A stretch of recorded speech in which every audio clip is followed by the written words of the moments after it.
यह कहानी एक किसान की है। दो बहनें थीं, जिसमें से बड़ी बहन का ब्याह अच्छे घर में हुआ था। वह शहर में एक सौदागर से ब्याही गई थी, जबकि छोटी बहन की शादी गांव में हुई थी और उसका पति किसान था। एक बार बड़ी बहन, जिसकी शादी सौदागर से हुई थी, अपनी छोटी बहन से मिलने गांव जाती है। जब दोनों खाली होती हैं तो आपस में बातें करती हैं। बड़ी बहन शहर के जीवन की तारीफ करने लगी। देखो कैसे आराम से हम रहते हैं, फैंसी कपड़े, ठाट बाट के सामान, स्वाद स्वाद की खाने पीने की चीजें और फिर तमाशे, थिएटर और बाग बगीचे भी। छोटी बहन को बात लग गई। अपनी बारी पर उसने सौदागर की जिंदगी को हे बताया और किसान का पक्ष लिया। कहा, मैं तो अपनी जिंदगी का तुम्हारे साथ अदला बदली कभी न करूं। हम सीधे सादे और रूखे से रहते हैं तो क्या, चिंता फिकर से तो छूटे हैं। तुम लोग सजी धजी रहती हो, तुम्हारे यहाँ आमदनी बहुत है, लेकिन एक रोज वह सब हवा भी हो सकता है। जीजी, कहावत है ही ना कि लाभ हानि दो जुड़वा भाई। अक्सर होता है कि आज जो अमीर है कल वही टुकड़ों को मोहताज है, पर हमारे गांव के जीवन में यह जोखिम नहीं है। किसानी जिंदगी फूली और चिकनी नहीं दिखती तो क्या, उम्र भर लंबी होती है और मेहनत से तंदुरुस्ती भी बनी रहती है।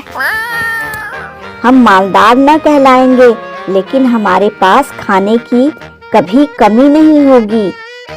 छोटी बहन की भी बात में सच्चाई थी। इस तरह दोनों के बीच वाक युद्ध चल पड़ा था।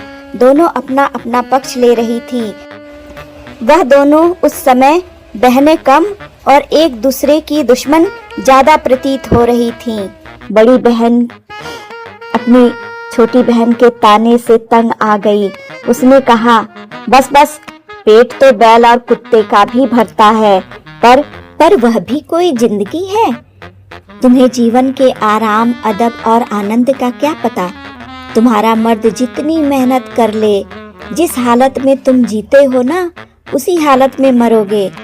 वही चारों तरफ गोबर, भूस, मिट्टी, और यही तुम्हारे बच्चों की किस्मत में बंधा है। छोटी ने कहा, तो क्या हुआ? हाँ, हमारा काम चिकना चुपड़ा नहीं है, लेकिन हमें किसी के आगे झुकने की जरूरत नहीं है। शहर में तुम हजार लालच से घिरी रहती हो। आज नहीं तो कल तुम्हारा पति किसी बुरी लत में पड़ जाए, शराब जुआ करने लगे। कुछ पता है, शहरी जिंदगी का कोई ठिकाना नहीं होता है। और तब तुम क्या करोगी? सब कुछ तो बर्बाद भी हो सकता है। क्या इस तरह की घटनाएं होती नहीं हैं? ओसारे में बैठा हुआ दीना, छोटी बहन का पति, सारी बातें सुन रहा था। उसने सोचा कि दीदी की बात में तो सच्चाई है। फिर बात आई गई हो गई। एक दिन वह बाहर बैठा हुआ था, तभी एक सौदागर उधर से गुजरा। उसने दीना को बताया कि दरिया के पास कोलों की बड़ी अच्छी बस्ती है। वहाँ पर जमीनों के भाव बहुत ही कम हैं और जमीन उपजाऊ भी है। दीना के मन में अभिलाषा जागी। उसने सोचा कि मैं यहाँ तंग और सकरी सी जगह में क्या कर रहा हूँ, जबकि दूसरी जगह अवसर खुला पड़ा है। मैं यहाँ की जमीन बेचकर नकदी बनाकर वहीं पर जाकर क्यों न बस जाऊँ और नए तरीके से जीवन शुरू करूँ।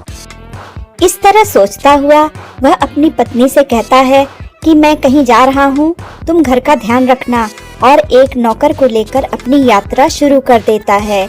वह काफी दूर चलता है और चाय पत्ती और कुछ उपहार के सामान खरीद लेता है, और फिर जाते जाते उसे वह जगह दिखाई देती है।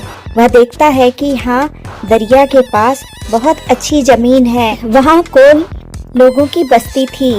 वे सभी उसे देखकर बाहर निकल आए और बात करना चाहते थे, लेकिन न तो वहाँ के लोग दीना की भाषा समझ पा रहे थे और न दीना उनकी भाषा समझ पा रहा था। वहाँ एक दुभाषिया था। उसने दीना की बात उन लोगों को समझाई और फिर दीना को उनकी बात समझाई। वह उसे अच्छे से अच्छे कैंप में ले गए और वहाँ पर उसका खूब खूब स्वागत सत्कार किया। फिर उन्होंने दीना से पूछा कि आपको यहाँ पर क्या अच्छा लगा।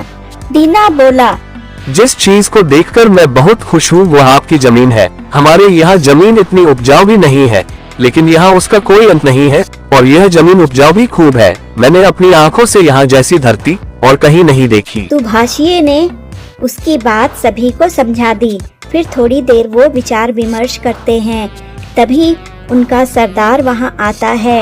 दुभाषिया उसे बताता है कि यह हमारे सरदार हैं। दीना उसे उपहार देता है। दोनों की बातचीत शुरू होती है। इन भाइयों ने जो कहा ठीक है, जितनी जमीन चाहते हो चुन लो, हमारे यहाँ उसका घाटा कमी नहीं है। दीना सोचता है, मैं चाहे जितनी जमीन कैसे ले सकता हूँ, पक्का करने के लिए दस्तावेज वगैरह भी तो चाहिए ही, नहीं तो जैसे आज इन्होंने कह दिया कि जमीन तुम्हारी है, उसे बाद में ले भी सकते हैं। फिर वह कहता है कि सुना है यहाँ एक सौदागर आया था जिसको आपने जमीन दी थी और उस जमीन का कागज पक्का कर दिया था। वैसे ही मैं चाहता हूँ कि कागज पक्का हो जाए। सरदार दीना की बात समझ गया। बोला, हाँ जरूर, यह तो आसानी से हो सकता है।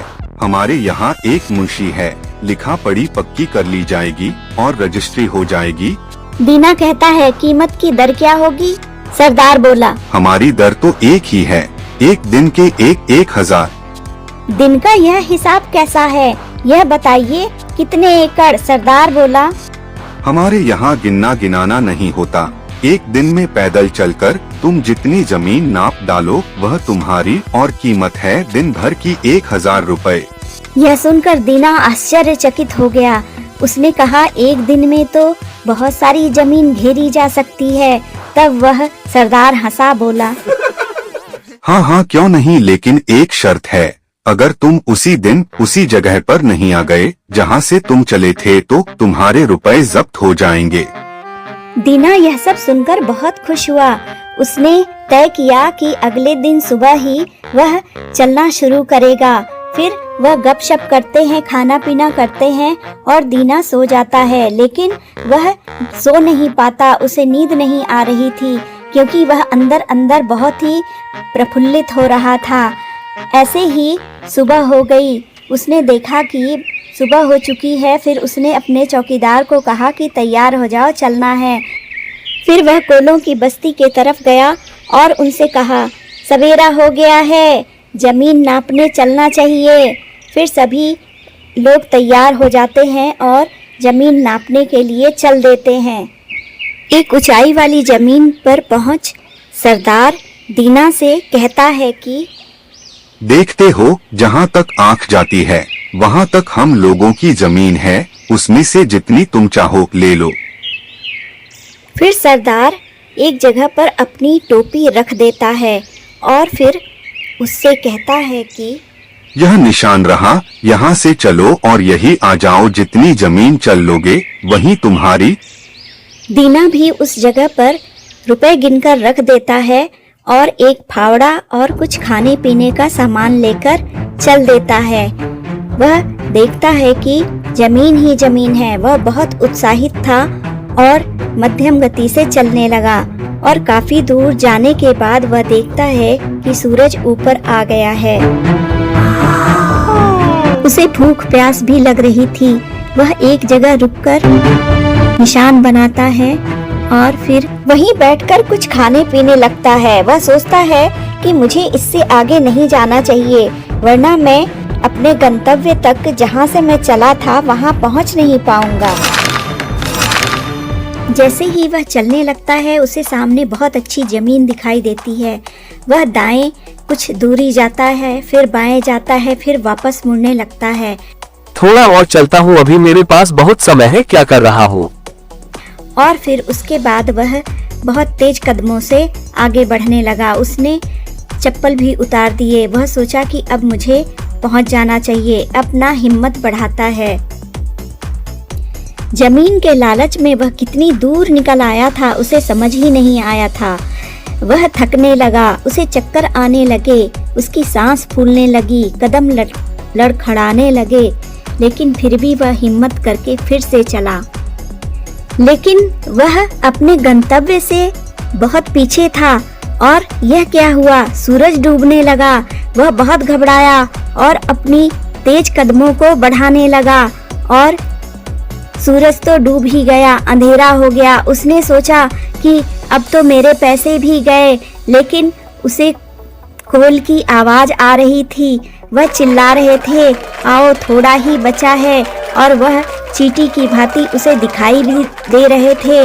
वह ऊंचाई पे खड़े थे, तो दीना ने सोचा शायद वहां से सूरज दिखाई दे रहा होगा, और वह तेज कदमों से चलने लगा। हालांकि उसके पैर उसका साथ नहीं दे रहे थे, सांस फूल रही थी, फिर भी वह दौड़ा और कोल चिल्ला रहे थे, आ जाओ आ जाओ। और फिर वह जल्दी जल्दी अपने गंतव्य तक पहुंचा, और वहां पर जाकर वह धड़ाम से गिर गया। सभी उसे देखकर खुश हो गए थे। तब सरदार ने कहा कि खूब खूब देखो, उसने कितनी जमीन ले डाली। तब उसका नौकर उसके पास गया, और उसने दीना को जब देखा तो उसने देखा कि उसके मुंह से तो खून निकल रहा है, और वह मर चुका था। चारों तरफ सन्नाटा छा गया। नौकर चक्कर खाने लगा। फिर सरदार ने आदेश दिया कि इसके लिए कब्र खोदी जाए। उसी जमीन पर कब्र खोदी गई और दीना को उसमें लिटाया गया। सिर से पैर तक कुल जमीन जो दीना के हिस्से आई, उसका नाप था सिर्फ 6 फुट। ये कहानी प्रसिद्ध रचनाकार लियो टॉल्स्टॉय द्वारा लिखी गई है। इस कहानी द्वारा रचनाकार यह बताना चाहते हैं कि जीवन में संतोष का होना अति आवश्यक है। यदि हमारा मन असंतोष के दलदल में फंस जाए तो उसका अंत निश्चित होता है। इस कहानी का पात्र दीना भी अपनी पत्नी की बड़ी बहन की बातों में आकर मन में असंतोष पाल बैठता है और लगातार अधिक जमीन प्राप्त करने की कोशिश करता रहता है, और अंत में उसे कुछ भी हासिल नहीं होता और उसकी मृत्यु हो जाती है। इसलिए कहा जाता है ना, लालच बुरी बला है। अगर आपको यह कहानी पसंद आई हो तो वीडियो को लाइक करें, चैनल को सब्सक्राइब करें और शेयर करें। मिलते हैं फिर किसी ऐसी ही मजेदार कहानी में। तब तक के लिए नमस्कार।